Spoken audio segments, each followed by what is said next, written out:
Hello dear friends, I am Priya Malhotra and today I tell you about 5 best Hollywood movies of 2020. Let's start now. Number 1, First Cow.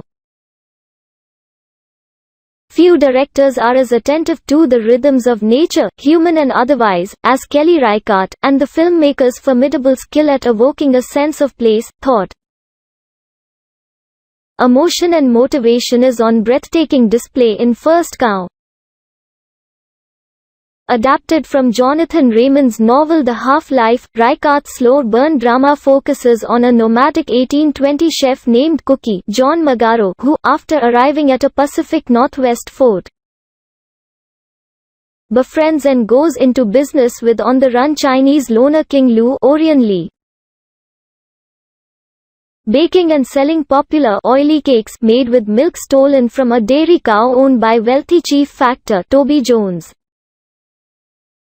Cookie and King Lu's attempt to rise above their socio-economic station through a criminal scheme, and the potential disaster that awaits them, is the suspenseful heart of this tranquil quasi-thriller,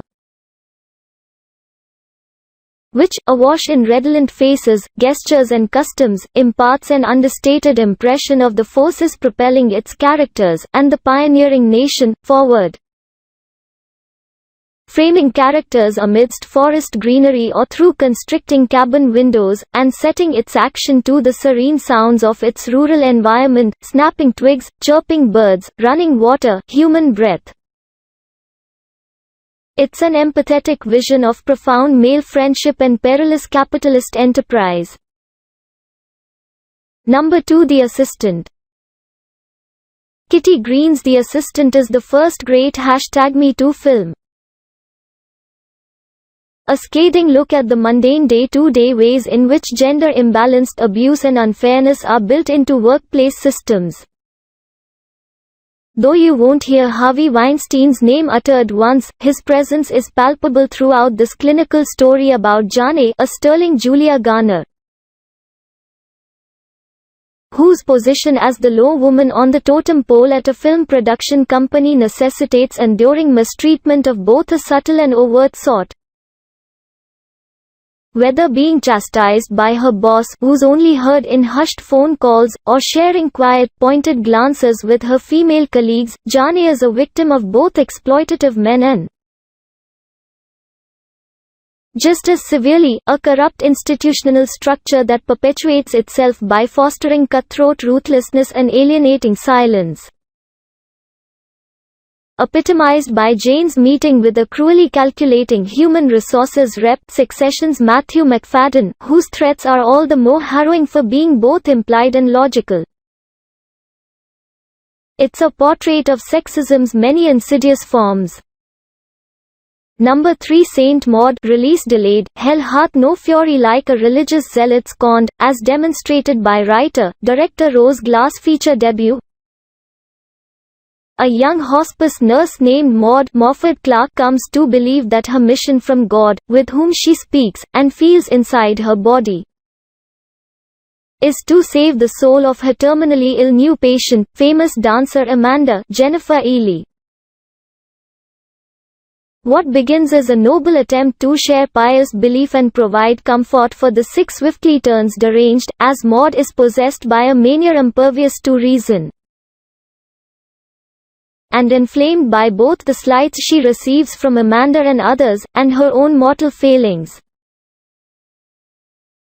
The sacred and the profane are knotted up inside this young woman, whom Clark embodies with a scary intensity that's matched by glass unsettling aesthetics, marked by topsy-turvy imagery and pulsating, crashing soundtrack strings. A horror show about the relationship between devoutness and insanity, it's a nerve-rattling thriller that doubles as a sharp critique, culminating with an incendiary final edit that won't soon be forgotten. Number 4, Never Really Sometimes Always. Number 5, Vitalina Varela. The darkness is all-consuming, as is despair over a lost past and future, and a purgatorial present. In Vitalina Varela, Pedro Costa's aesthetically ravishing true tale of its protagonist, a Cape Verde resident who returns to Portugal mere days after her estranged husband's death. Vitalina wanders through this dilapidated and gloomy environment, which Costa shoots almost exclusively at night, the better to convey a sense of ghosts navigating a dreamscape of sorrow, suffering and disconnection. Each of the director's images is more ravishing than the next, and their beauty, along with an enveloping soundscape of squeaking beds, sheets blowing in the wind, and rain pattering on crumbling roofs, is enchanting. Conveying its story through fractured plotting and dreamy monologues, the Portuguese master's latest is a series of tableaus of lovelorn grief concerning not only Vitalina but also an aged priest in spiritual crisis and another young man poised to endure his own tragedy. The film's formal grandeur, its compositional precision, and painterly interplay of light and dark, is overwhelming, as is the majestic presence of Vitalina herself.